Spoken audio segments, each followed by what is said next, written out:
તો ખેતીવાડી જેમ મેં કીધું એ પ્રમાણે એક આશાવાન કૃત્ય છે, આશાવાન કાર્ય છે. ખેતીવાડી એક આશીર્વાદ છે, ખેતીવાડી એક વરદાન છે. આપણે પવિત્ર શાસ્ત્ર બાઇબલમાં ઉત્પત્તિથી લઈને અભ્યાસ કરીએ પ્રકટીકરણ સુધી તો વારંવાર સીધી યા આડકતરી રીતે વાવણી અને કાપણીની વાત વારંવાર બાઇબલની અંદર કરવામાં આવેલી છે. તમે જોશો તો પ્રથમ જે કુટુંબ હતું આદમ અને હવાનું, તો ત્યારથી આપણે જાણીએ છીએ કે આદમ હવાથી એક ખેતીવાડી ચાલી આવી છે. આપણને પણ એ આશીર્વાદ મળ્યો છે. ઈશ્વરની કૃપામાં આપણને પણ સારામાં સારી જમીન મળી છે. એમાં આપણે પણ ખેતી કરી શકીએ છીએ. વર્ષો વર્ષ પહેલાના સમયમાં રૂઢિગત રીતે ખેતી કરતા હતા. હવે થોડું રાસાયણિક વાળી આધુનિક ખેતી થઈ ગઈ. અલગ અલગ ખેતી આપણે કરીએ છીએ. પણ એ ખેતી મને તમને ઘણી બધી બાબતો શીખવે છે, સમજાવે છે અને ખેતીમાંથી આપણે શીખીએ છીએ. અને માટે જે બાબતો આપણે આજે શીખવા માંગીએ છીએ, પહેલામાં પહેલું જે બોધપાઠ ખેતીમાંથી આપણને મળે છે તે તો એ છે જે પૂર્વજો આપણને કહેતા ગયા છે, કેટલાક લોકો કહેવત તરીકે પણ બોલે છે. એ તો એ છે કે જેવું વાવશો તેવું લણશો અથવા તો લાવશો. આ ખેતીવાડી જે શિક્ષણ આપે છે, મને તમને બોધ આપે છે. પહેલામાં પહેલું જે બોધ છે તે આ છે કે જેવું તમે વાવશો એવું જ તમે લણશો. તમે નબળા બીજ લાવશો તો નબળો છોડ ઉગશે. આંબાની કલમ તમે નબળી લાવશો તો એ પછી નબળું જ રહેશે. જેવા જેવા બિયારણ તમે લાવશો એવું એવું જ તમને મળશે. પછી તમે ખાટા આંબાનો પેલો ગોટલો વાવી દો પછી એમ કે આના પરથી મને હાફૂસ, લંગડો, કેસર એવી કેરી ખાવાની મળશે, મધ જેવી મીઠી મળશે, તો એ શક્ય નથી. ક્યાં ક્યાં તો દસ્તુર છે લોજિકલી કે જેવું વાવો એવું તમને મળે. એટલે ઘણા બધા વડીલો આપણને એવું કહેતા કે તમે જેવું કરશો ને એવું તમને મળશે પાછું. જૈસી કરની વૈસી ભરની, એના જેવું. એટલે ખેતી આ બહુ મોટો બોધપાઠ આપણને શીખવે છે કે જેવું તમે વાવશો એવું જ તમને પાછું લણવાને માટે મળશે. હોશિયા પ્રબોધકનું પુસ્તક આપણે કાઢીશું, તેનો 10મો અધ્યાય અને તેની 12મી કલમ. જેને મળે તે ઝડપથી વાંચો. અને જે એક કલમ વાંચશે બીજી કલમ નહીં વાંચવા. આજે ઘણી બધી કલમ આપણે વાંચવાની છે. હોશિયા પ્રબોધકનું પુસ્તક, તેનો 10મો અધ્યાય અને 12મી કલમ.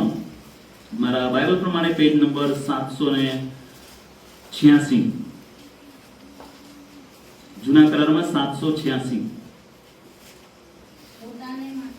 પોતાને સારું નીતિ વાવો ને એના પરિણામમાં કૃપા નણશો. તમારી પડતર જમીન ત્યાંથી નાખો, કેમ કે તે આવીને તમારા પર મેઘી વરસાવે ત્યાં સુધી યહોવાને શોધવાનો વખત છે. હા, શું વાવવાની વાત કરી છે ત્યાં? શું વાવો? મળ્યું? નેકી. નેકી એટલે નેકી શબ્દ સચ્ચાઈ અને નમ્રતાનો કોમ્બો છે. કે સાચી નમ્રતા, સચ્ચાઈને તમે વાવો, ન્યાયપણાને તમે વાવો તો તમે કૃપા લણશો, એટલે કે આશીર્વાદ તમને મળશે. લોકોના માટે તમે ભલું કરશો, ભલું વાવશો તો તમે કૃપા લણશો. આ બાઇબલ શીખવે છે. તમારે જે બિયારણ તમારે કાપણી કરવી હોય એ વાવવું પડે તમારે. તો એનો મતલબ એ થાય કે મારે જો આશીર્વાદ મેળવવા છે ઈશ્વર તરફથી, ઈશ્વરની કૃપા મારે પ્રાપ્ત કરવી છે, તો મારે પણ ભલું વાવવું પડશે એમાં. એટલે કે જીવનમાં મારે ભલું કરવું પડશે, તો હું આશીર્વાદ, તો હું કૃપા લણીશ, તો મને પાછું રિટર્ન મળશે.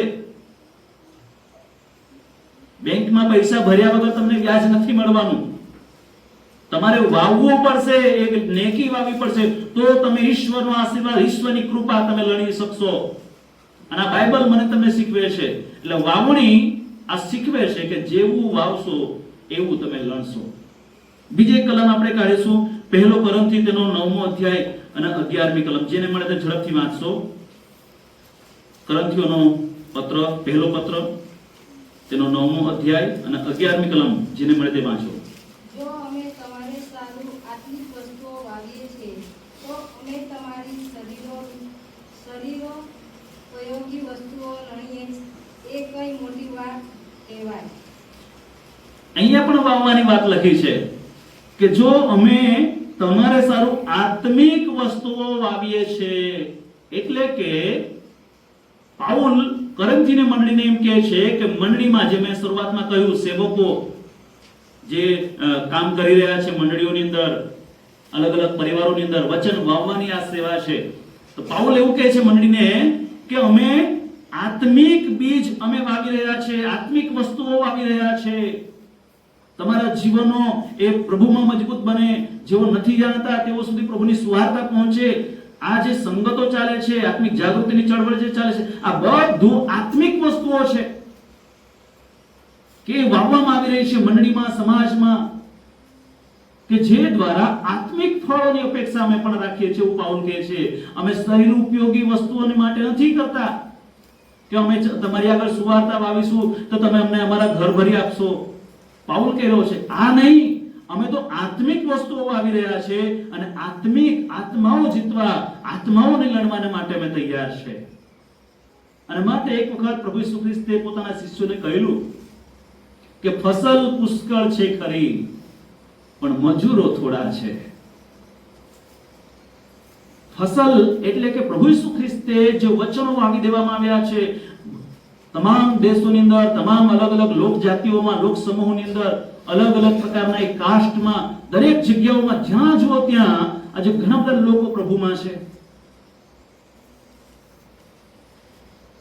પ્રભુનું વચન પહોંચી ગયું છે, એમને હવે લડવાના છે, એટલે કે એમને આત્મિક રીતે મજબૂત કરવાના છે. અને માટે પ્રભુ કહે છે કે વાવી તો દેવામાં આવ્યું છે, ફસલ પાકી ગઈ છે, હવે મજૂરો નથી મળતા લડવાને માટે, આપણે તૈયાર નથી, એવું પ્રભુ કહેવા માંગે છે. આત્મિક વસ્તુઓ વાવવામાં આવે છે તો આત્મિક બાબતો લણવામાં પણ આવશે. જે વાવીશું તે જ આપણે લણીશું. તુવેર વાવીશું પછી કપાસ વીણવા ના જવાય ખેતરમાં. કપાસ વાવીશું તો ચાલે આજે શાકભાજી કરી લાવો એમ કરીને ત્યાં કપાસના ખેતરમાં, કપાસના છોડ પરથી તમે ચોળી ના તોડી શકો, કપાસ જ મળશે તમને. એનો મતલબ એ થાય કે સારું વાવીએ, આપણે જીવનમાં સારું વાવીએ, સારી ખેતી કરીએ, સારું જીવન જીવીએ, સારા આદર્શો સાથે, સારા મૂલ્યો સાથે જીવન જીવીએ કે જેથી કરીને આપણા જીવન દ્વારા બીજા ઘણા જીવનની અંદર સારામાં સારી ખેતી બની શકે, એમનું જીવન એક ખેતી બની શકે. માટે મારે તમારે એ છાપ એ છોડવી પડશે, મારે તમારે એ પરફોર્મન્સ આપવું પડશે, મારે તમારે એ કાબેલિયત લોકોની આગળ પ્રગટ કરવી પડશે. ત્યારે આપણે કૃપા લણી શકીશું, આશીર્વાદો લણી શકીશું. આ પહેલી બાબત જે વાવણી આપણને શીખવે છે તે એ છે કે જેવું વાવશો એવું જ લણશો. બીજી બાબત આ વાવણી જે મને તમને શીખવે છે તે એ છે કે વાવ્યા પછી કાળજી રાખશો તો પૂરેપૂરું ફળ મળશે. વાવ્યા પછી કાળજી રાખવી પડશે, વાવીને ભૂલી ના જવાય. વાવ્યા પછી એની માવજત કરવી પડશે તો તમે પૂરેપૂરું 60 ગણું કે 100 ગણું તમે લડી શકશો. આ ખેતી મને તમને શીખવે છે. જો ઈશ્વરે આપણને બાળકો આપ્યા છે તો એ બાળકોની માવજત કરવી પડશે, એમની કાળજી રાખવી પડશે, એમને ખોટી બાબતોથી દૂર રાખવા પડશે, ખોટી સંગતથી બચાવવું પડશે, સારી સંગતમાં મોકલવું પડશે. હા, ઘણા બધા આવું કરતા હોય છે કે ખોટી સંગતથી બચાવે ખરા પણ સારી સંગતમાં મોકલે નહીં. તો આ કરવું પડશે, માવજત કરવી પડશે. તમારા એ બીજ કે જે બહુ મોંઘા છે, મૂલ્યવાન છે, એ બીજની માવજત કરવી પડશે. જમીનમાં મૂક્યા પછી એની જીવાત આવે છે કે રોગ આવે છે, વરસાદ નથી આવતો તો પાણી વાળવું પડશે, એને ખાતરની જરૂર છે તો ખાતર આપવું પડશે, પક્ષીઓ બગાડે છે તો પક્ષીઓથી એને બચાવવું પડશે, જનાવર આવીને બગાડે છે તો જનાવરોથી બચાવવું પડશે, એ ખેતરની સંભાળ રાખવી પડશે આપણે. એટલે બીજું જે બોધપાઠ પ્રભુ આપણને શીખવા માંગે છે આ ખેતી દ્વારા તે એ છે કે વાવ્યા પછી કાળજી અને માવજત રાખવી પડશે તો આપણે સારામાં સારું લણીશું. પવિત્ર શાસ્ત્ર બાઇબલમાં યશાયા પ્રવચનનું પુસ્તક તેનો 5મો અધ્યાય પહેલી બીજી કલમ આપણે વાંચીએ કે ત્યાં કેવી માવજત રાખવામાં આવી છે, ત્યાં કેવી કાળજી રાખવામાં આવી છે. યશાયા પ્રવચનનું પુસ્તક તેનો 5મો અધ્યાય પહેલી અને બીજી કલમ.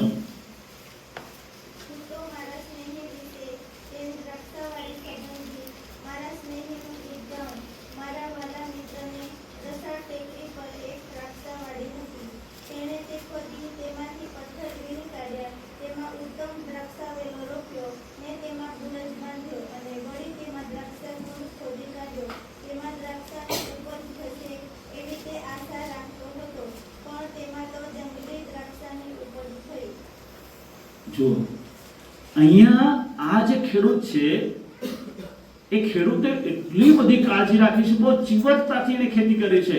અને એવું લખ્યું છે કે એને વાડી બનાવી હતી તો જમીનની પસંદગી પણ ખૂબ સારામાં સારી ઉત્તમ જમીનની પસંદ કરવામાં આવી. લખવામાં આવ્યું છે રસાળ ટેકરી, કે જ્યાં પાણીની ખોટ ના પડે, જ્યાં બીજી કોઈ વસ્તુ જંગલી ઝાડીઓ ના થાય, ખૂબ રસાળ ફળદ્રુપ ભૂમિની વાત અહીંયા કરવામાં આવી છે. એ સ્નેહીએ જે વાડી પસંદગી કરી, જમીન પસંદગી કરી, એ રસાળ ટેકરી પર એને દ્રાક્ષાવાડી રોપવાને માટે તૈયાર કરવામાં આવ્યું. ત્યાં ખોદવામાં આવ્યું લખ્યું છે, ત્યાં એને પથ્થરો એ વીણી કાઢવામાં આવ્યા એની વાત લખવામાં આવી છે. અને પછી લખ્યું છે કે સારામાં સારી ઉત્તમ દ્રાક્ષાવેલો ત્યાં રોપવામાં આવ્યો. હજુ દ્રાક્ષાવેલો રોપ્યો છે એ પહેલા તો એના ફળની આશા રાખવામાં આવી છે, અને માટે દ્રાક્ષા કુંડ ત્યાં ખોદી કાઢવામાં આવ્યો છે એ પણ લખવામાં આવ્યું છે. બધી જ તૈયારી કરી દીધી, પણ શું થયું? એની માવજત ના કરી, એની સંભાળ ના લીધી, અને માટે પછી વાડી ભેલાઈ ગઈ. અને પછી જ્યારે એ પાકી અને હવે મારો સમય થઈ ગયો છે કાપણીનો, અને એવું સમજીને એ ખેડૂત ત્યાં પહોંચ્યો અને જોયું તો પરિણામ આખું વિપરીત હતું. કે જ્યાં ઉત્તમ દ્રાક્ષાવેલો વાવવામાં આવ્યો હતો ત્યાં શું થયું છે? જંગલી દ્રાક્ષા. એનો મતલબ એ કે જે વાવ્યું હતું એના કરતા વિરુદ્ધનું, એના કરતા ઉલટું એને મળ્યું. કેમ? કારણ કે માવજત નહીં રાખી. આપણે આપણા બાળકો માટે આવી જ આશા રાખીએ છીએ કે આપણું બાળક મોટું થશે ને આપણને એક કવાલી અમે નાના હતા ત્યારે નાતાલમાં અમે કરતા, મનવા તારું ઘડપણ આવ્યું છે છાનું માનું રે, એટલે તમે સાંભળી હશે. અને પછી એમાં સાખી બોલાય. એક બાપ અપેક્ષા રાખે કે દીકરો મારો વહુ લાવશે અને મને ઘી વાળી રોટલી કરીને ખવડાવશે, ગાદલામાં સુવડાવશે ને એવું બધું. પણ પછી મળ્યું શું? તો કે એનાથી વિપરીત, ઊંધું. કેમ? કારણ કે રોપ્યા પછી, વાવણી કર્યા પછી માવજત કરવી પડે, એની કાળજી રાખવી પડે. ગમે એટલા મોંઘા ભાવના બીજ તમે લાવ્યા હશો, એ કપાસના બીજ લાવવામાં આવ્યા છે, શું ભાવ છે? 900 500 ગ્રામ, 400 ગ્રામના 900 રૂપિયા, એટલે 2000 રૂપિયાની આસપાસ કિલો થાય. હવે એટલું મોંઘું બીજ છે, એમાં બીજ ખબર નહીં 400 બીજ આવતા હશે કે ખબર નહીં. જો 400 બી આવ્યા હોય તો એક બીજના 2.5 રૂપિયા પડે, 900 રૂપિયા પ્રમાણે. 2.5 ની આસપાસ એક બીજની કિંમત. અને એમાંથી એક બીજમાંથી આપણને કેટલું મળવાની અપેક્ષા રાખીએ આપણે? 1 કિલો કપાસ, હે 1 કિલો, 3 કિલો એક છોડમાંથી 3 કિલો. કપાસનો ભાવ શું? 3000 મિનિમમ ગણીએ આપણે, 5000 મણના, ક્વિન્ટલના. તો એ પ્રમાણે તમે ગણી નાખો કે 2.5 રૂપિયાના બીજમાંથી તમને મળશે કેટલું? કિલોનો ભાવ તમારે 3 કિલો. આટલી અપેક્ષા રાખીએ છીએ આપણે. આ પ્રભુ કરે વધારે મળે. આ વર્ષે ભાવ વધી જાય તો 6-8 હજાર રૂપિયા મળી જાય ક્વિન્ટલના. પણ અપેક્ષા રાખીએ છીએ બીજ, એટલે એક બીજ એ બહુ કિંમતી છે, એની માવજત કરવી પડશે. આપણે વાવી દીધા પછી એના માટે દવા છાંટવી પડશે. એની સાથે ઓલરેડી અત્યારે તો હાઇબ્રિડ બીજની સાથે ઉપર દવાઓનો છંટકાવ કરેલો હોય, આવરણ ચડાવેલું હોય દવાનું, પણ છતાંય આપણે કાળજી રાખવી પડે. નિંદામણ ના નીકળે એના માટે, જીવાત ના આવે એના માટે, રોગ ના આવે એના માટે દવાઓ છંટકાવ કરવો પડશે. એ બીજ ફણગો ફૂટે ને ઝડપથી વૃદ્ધિ પામે એના માટે ખાતર આપવું પડશે. પક્ષીઓ બગાડે નહીં, જંગલી જનાવરો ના બગાડે એની કાળજી રાખ. બધી જ માવજત કરીશું તો એમાંથી એ ભાવ લઈશું ને એમાંથી કપાસ આપણે લઈશું. બાઇબલ આ કહેવા માંગે છે કે જો કાળજી નહીં રાખો તો તમે લણી પણ નહીં શકો. અહીંયા સ્નેહીની વાત લખી છે, ખાસ મિત્રની વાત અહીંયા યશાયા પ્રભુ કરી રહ્યો છે કે એને રસાળ ટેકરી પર દ્રાક્ષાવાળી રોપી, પણ જ્યારે વાવણી કર્યા પછી લણણી કરવા માટે ગયો, એની કાપણી કરવા માટે ગયો, ત્યારે જંગલી દ્રાક્ષા રસ મળી આવી. એવો જ બીજી ઘટના પણ બાઇબલમાં નવા કરારમાં પણ તમે જોઈ શકશો. માથીની લખેલી સુવાર્તા 13મો અધ્યાય 24-25 કલમ વાંચો. તેણે તેઓની આગળ બીજું દ્રષ્ટાંત કહ્યું કે આકાશનું રાજ્ય પોતાના ખેતરમાં સારું બીજ વાવનાર માણસના જેવું છે. પણ માણસો ઊંઘતા હતા તેવામાં તેનો વેરી આવીને ઘઉંમાં કડવા દાણા વાવીને ચાલ્યો ગયો. જોયું? 24મી કલમમાં ખેડૂતની વાત લખવામાં આવી છે અને 25મી કલમમાં નિષ્કાળજીની વાત લખવામાં આવી છે. વાવવામાં આવ્યું, સારામાં સારા ઘઉં વાવવામાં આવ્યા, એ ઘઉંની વાત લખવામાં આવી છે.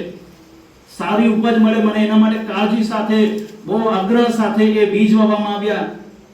લખ્યું છે કે સારામાં સારા બીજ, સારું બી વાવનાર માણસનો જેવું છે. એટલે કે સારું બી વાવનાર હતો એ માણસ, એને વાવણીની ખબર હતી, કઈ સિઝનમાં કઈ તારીખોમાં વવાય બધું ખબર હતું, કયા બીજ સારા એ પણ ખબર હતું. પણ વાવણી કર્યા પછી સૂઈ ગયા. નિષ્કાળજી, બે જવાબદાર. અને એ જ વસ્તુ જ્યારે કાપણી કરવા ગયો ત્યારે રડવાનો વારો આવ્યો. રડવાનો વારો આવ્યો. ઈશ્વર મારી તમારી પાસે આ અપેક્ષા રાખે છે. આ ખેતીવાડીમાંથી પ્રભુ મને તમને એ શીખવા માંગે છે કે સારા બીજ આપણામાં વાવ્યા છે, એ જ સારા બીજ આપણા બાળકોના જીવનમાં પણ આપણે વાવીએ કે જેથી કરીને આપણને સારું મળે, સારું મળે. ઘણી બધી ઘટનાઓ અત્યારે બની રહી છે, ન બનવાના બનાવો બની રહ્યા છે આજે દુનિયાની અંદર.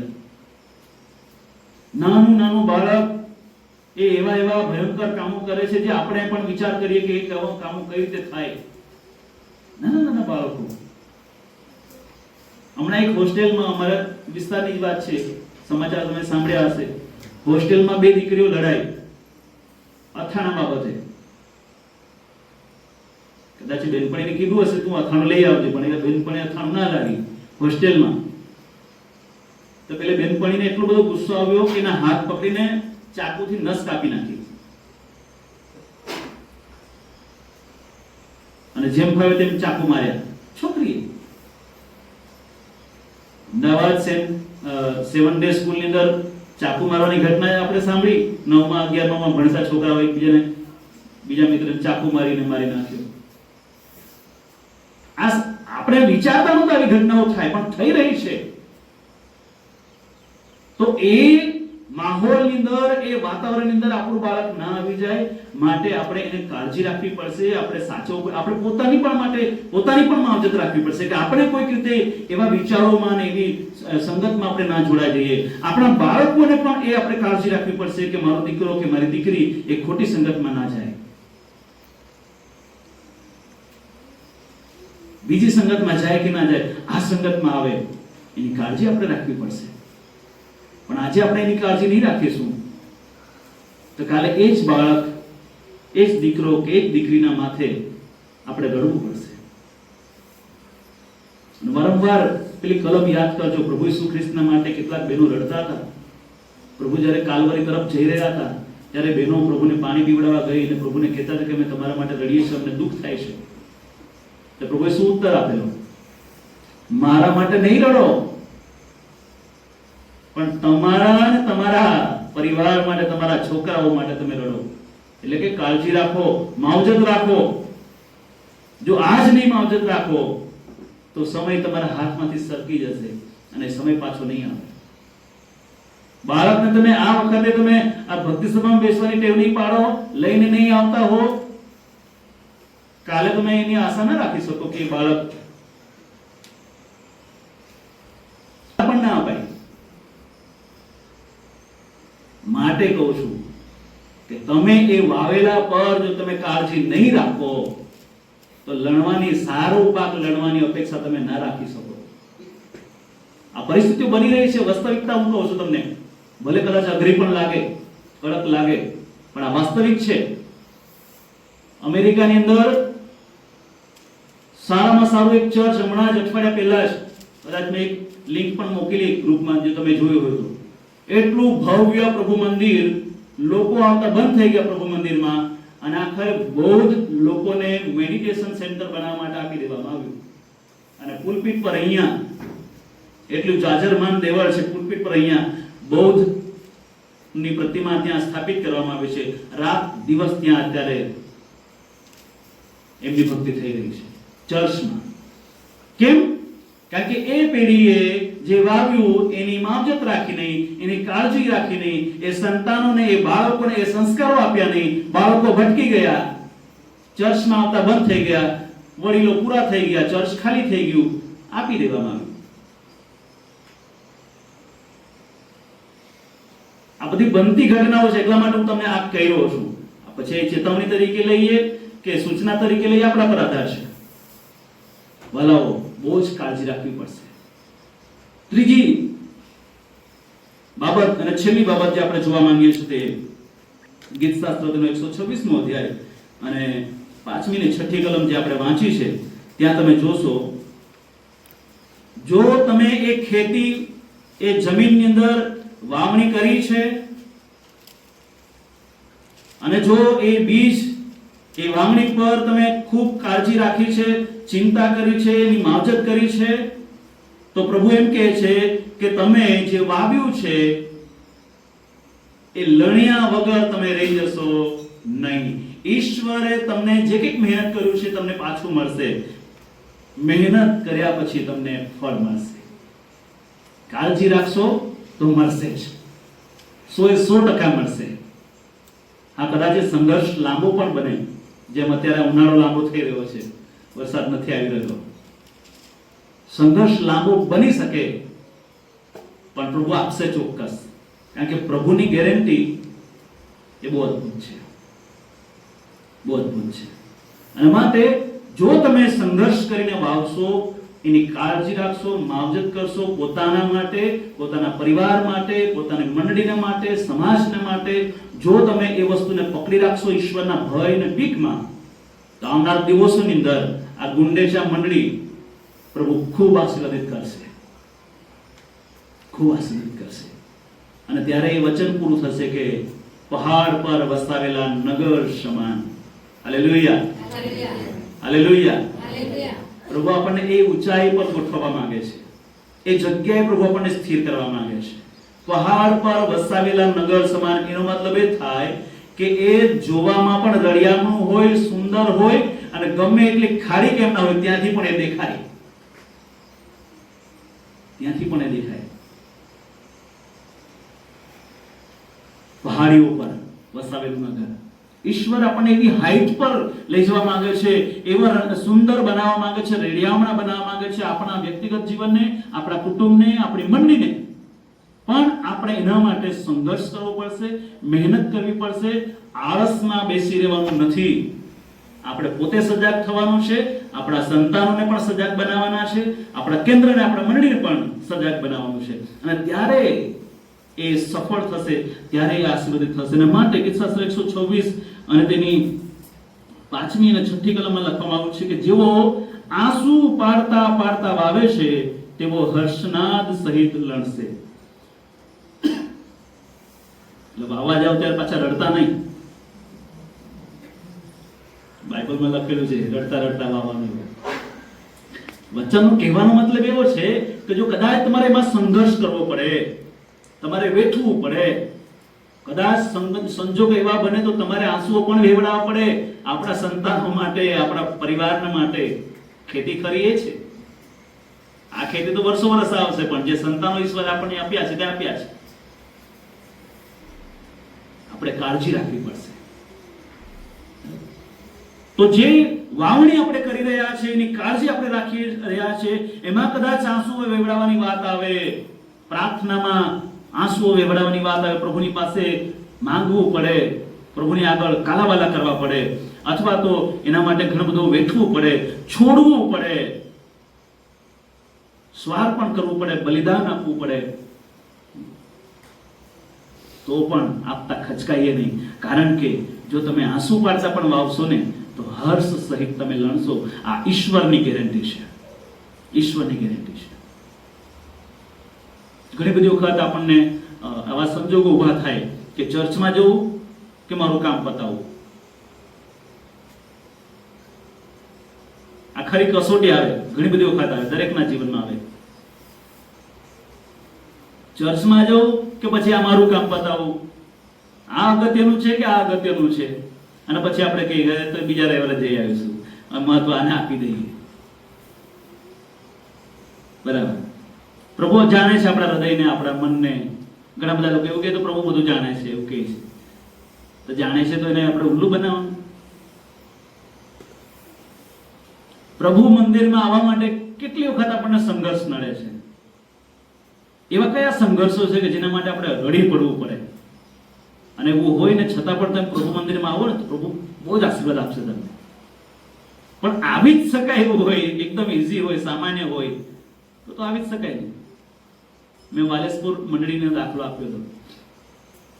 ત્યાં લોકો ઢોર હોય કે બીજું કઈ હોય તો શનિવારે બધું કામ પતાવ્યા, શનિવારે ઘાસ પણ કાપી રાખે લોકો તૈયાર જ, રવિવારે કાપવા જ નહીં જવાનું. ભક્તિ સભા તો ઠીક જ છે, આખો દિવસ કામ નહીં કરવાનું, સાપ બાદ પાડો તો પૂરેપૂરો પાડવાનું, એવું ત્યાંની સિસ્ટમ સંસ્કૃતિ છે એવી. તો રવિવાર માટે આપણે પણ તૈયાર કરીએ. આપણા કામો હોય તો આગલા દિવસે પતી જાય એવા હોય તો આગલા દિવસે પતાવીએ, અધરવાઇઝ 2 કલાક પછી. તો આપણે કરવું પડશે, સંઘર્ષ કરવો પડશે, ત્યારે એનું ફળ મીઠું લાગશે. ધીરજના ફળ એવું ખાટા પણ હોઈ શકે. કહેવત કહે છે કે ધીરજના ફળ મીઠા. ધીરજ એટલે કે એના માટે આ કરવું પડશે, આંસુઓ પણ વાવવા પડે, તો આંસુઓ પણ પડે, કદાચ એમાં સંઘર્ષ વેઠવો પડે. પછી આગળની વસ્તુ લખી છે કે જો કોઈ મુઠ્ઠી ભર બી લઈને રડતો રડતો વાવા જાય છે, તે પોતાની સાથે પૂળીઓ બાંધીને ખચિત આનંદ ભેર પાછો આવશે. મુઠ્ઠી લઈને 5 ક્વિન્ટલ કપાસ પાકતો હોય તો 5 ક્વિન્ટલ બિયારણ નથી લાવતા આપણે, ને એવું લાવવું પડે તો પતી ગયું. પછી મુઠ્ઠી ભર બી લઈને વાવનાર માણસ એ પૂળા બાંધીઓને, ગાંસડીઓ બાંધીને મણ ભેર, તન ભેર એ લાવશે. કેમ? કારણ કે એને કાળજી રાખી છે, એને પરવા કરી છે, ચિંતા કરી છે, એને બેઠ્યું છે ખેતીને માટે. પ્રભુ જોઈશ ઉપરથી કોણ કેટલી મહેનત કરે છે, અને મહેનત પ્રમાણે પ્રભુ આપણને આપે છે. એક ટ્રક પાછળ બહુ સરસ સ્લોગન લખેલું હતું, મત જલ દૂસરો કી અમાનત દેખકર. ટ્રક વાળા પણ ઘણું બધું શીખવી જાય. मत जल दूसरों की अमानत देखकर खुदा तुम्हें भी देखा तुम्हारी मेहनत देखकर. તો તમને પણ આપે તમારી મહેનત જોઈને. એમ એટલે મહેનત તો કરવી પડશે, સંઘર્ષ તો કરવો પડશે. મહેનત કરશો, કાળજી રાખશો તો જ તમે લડી શકશો, બાકી નહીં લડી શકો. અને માટે જો મહેનત કરી છે તો ઈશ્વર આપણને ખૂબ આપશે, ભરપૂર આપશે. એક ખેડૂતને તો એટલું બધું આપી દીધું ને પછી એ છકી ગયો, પછી રસ્તામાંથી ભટકી ગયો. ખેતરમાં વાવણી કરી, કાળજી રાખી, બધું કર્યું, પણ પછી જ્યારે પાક્યું ને એટલું બધું મબલખ આવવા લાગ્યું ને, પછી વિચલિત થઈ ગયો માણસ. પછી એને બધું દેખાવા લાગ્યું, ઓહો હો હો આટલું બધું પાક્યું, હવે તો હું પૈસાદાર થઈ ગયો, હવે મને ઈશ્વરની જરૂર નથી, હવે તો મારે કોઠાર નવા બનાવવા પડશે, બહુ પૈસા થઈ ગયા તો બીજી બેંકમાં ખાતું ખોલાવવું પડશે, પૈસો હું ક્યાં મૂકીશ, પૈસો પૈસો, મિલકત મિલકત મિલકત. પ્રભુને ભૂલી ગયા. અને રાત્રે પ્રભુએ સ્વપ્નમાં દર્શન આપ્યું કે હે મૂર્ખ, આજ રાત્રે તારો જીવ લઈ લેવામાં આવશે તો આ બધો વૈભવ, આ બધો પૈસો, આ બધું ધન દોલત, આ બધું તારું અનાજ, કોઠારો, બેંક, થાપણ, એ બધું પૂરું થશે. અને પ્રભુએ આ બહુ એક સારી સુવિધા આપી છે આપણને કે ભલે નર્કમાં જાય કે નર્કમાં, સ્વર્ગમાં જાય તો સ્વર્ગમાં, પણ ત્યાં કઈ લઈ જતા નથી આપણે. ના જમીન લઈ જઈ શકો, ના પૈસો, ના સોના, ના દાગીના, ના ખેતીવાડી, ના જમીન, ના તમારી નોકરી, ના તમારી ડિગ્રી, કશું જ લઈ જઈ શકો નહીં તમે.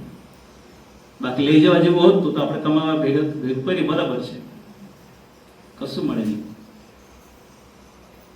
સારા સારા કપડા પણ ઉતારી લેવામાં આવશે, કફન પહેરાવી દેવામાં આવશે. બંગલો ભલે તમે ગમે એટલો મોટો બનાવો, પણ 1.5 ફૂટ બાય 6 ફૂટ લાંબી કોફિન બોક્સમાં તમને ના આવે તો ફિટ કરીને તમને સમાવી દેશે લોકો. એક વખત એવું થયેલું, કોફિન બોક્સ સાઈડમાં મોટી લાવે પણ તબિયત વધારે હતી એ ભાઈની, તો લોકોએ દબાઈને ફિટ કરીને અંદર ભર્યા. એનાથી વિશેષ તમને કશું મળવાનું નથી. અને માટે પ્રભુ ચાહે છે કે આનંદ ભેર, ખુશી ભેર આપણે લડવાના છે. એના માટે આપણે મહેનત કરીએ, આપણા સંતાનોને માટે, આપણા પછીની પેઢીને માટે, આ જનરેશનને માટે આપણે કંઈક કરીએ. અને આ વાવણી મને તમને આ શીખવાડે છે. તમારે રાહ જોવી પડશે, સંઘર્ષ લાંબો પણ થાય. અમારે ત્યાં ડાંગર કરવામાં આવે તો બે પ્રકારના ડાંગર આવે, એક હલકું ને એક ભારે. હલકું એ 90 દિવસમાં પાકે, અને જે ભારે હોય 120 દિવસમાં. 3 મહિના 4 મહિના બે પ્રકારના ડાંગર કરતા હોય. એટલે જેની જમીન ભેજવાળી હોય, જેમાંથી પાણી વહેતું હોય, એ લોકો ભારે ડાંગર કરે 120 દિવસ વાળું, કારણ કે પાછળનો વરસાદ પછી બગાડે. એટલે એમાં ભારે ભાત કરવામાં આવે. અને જે ઉપરવાસના ખેતરો હોય એમાં હલકા ભાત કરવામાં આવે, એટલે 90 દિવસમાં પાકી જાય. થોડુંક જ ઉગાડા આપે તો એ ખેતર કાપીને લઈ શકાય, પછી એમાં બીજું કરી શકાય. પણ રાહ જોવી પડશે એ પાકે એની. મારે તમારે પણ વલાવો જીવનમાં આ બાબતોને સમાવેશ કરવો પડશે.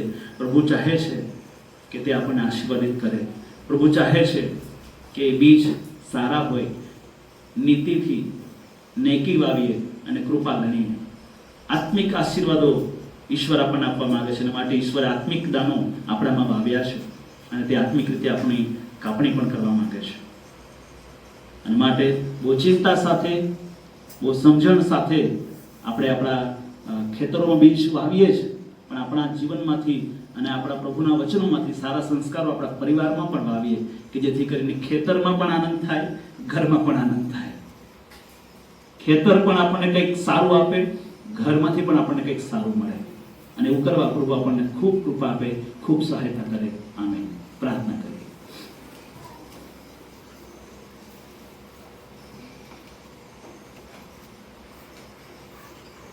અમારા પ્યારા પ્રભુ, તમે અમારી કેટલી બધી ચિંતા રાખો છો, કેટલી બધી કાળજી પ્રભુ તમે રાખો છો. જેમ ભૌતિક રીતે ખેતીવાડીનો, ખેતરોનો આશીર્વાદ અમને આપ્યો છે, અને એના માટે તમે કદી પણ મોસમ, ઋતુ ચૂકી જતા નથી. સમયો પ્રમાણે પ્રભુ તમે એ ઝાપટાવાળો વરસાદ પણ આપો છો, ધોધમાર વરસાદ પણ આપો છો, પ્રથમ તથા છેલ્લો વરસાદ પણ તમે એમને આપો છો. પ્રભુ તમે ઉનાળામાં આ જમીનને સૂકવો છો ખરા, પણ જ્યારે ચોમાસું આવે છે ત્યારે પાછા એ જ સૂકી ભૂમિમાંથી એક નવી સૃષ્ટિને તમે બહાર લાવો છો, અને જે સૂકું હતું એને તમે લીલું બનાવો છો. આ તમારી સર્જન શક્તિ છે પ્રભુ. અને માટે અમે આજે તમારી પાસે આવ્યા છે. કદાચ અમારા જીવનની અંદર પણ એવો સુકારો આવે, એવી નિરાશાઓ આવે, એવા દુઃખો આવે, એવી મુશ્કેલીઓ આવે કે જ્યારે અમને ઉનાળા જેવી અનુભૂતિ થાય. એ ગરમી, એ તાપ, એ લૂ અમને હેરાન પરેશાન કરી નાખે, દુખી કરી નાખે. પણ પ્રભુ અમે તમારામાં આશા રાખીએ છીએ. તમારું વચન કહે છે કે આશામાં આનંદ કરો. હા પ્રભુ, અમને આશા છે કે એ ઉનાળો જલ્દી જ પૂરો થશે, અને ફરી એકવાર એક નવી મોસમ, નવી ઋતુ, નવો વરસાદ તમે અમારા માટે મોકલી આપવાના છો. અને અમને ફરી એકવાર આશીર્વાદોથી ભરપૂર, ખુશીઓથી ભરપૂર, આનંદ, સંતોષથી ભરપૂર એવું જીવન તમે અમને આપવાના છો. એ આશામાં અમે પ્રભુ અમારું જીવન વિતાવીએ એવી કૃપા અમે તમારી પાસે માંગીએ છીએ. પ્રભુ તમે અમારા પર આશીષ તમે લીધો. આ વચનો જે અમે સાંભળ્યા જ ખરા, પણ એને સ્વીકારવા, સમજવા અમને કૃપા આપો. પવિત્ર આત્મા દ્વારા તમે પોતે અમને શીખવાડો. પ્રભુ ઈસુ ખ્રિસ્તમાં મારી પ્રાર્થના સાંભળો અને સ્વીકારો બાપ. આમેન.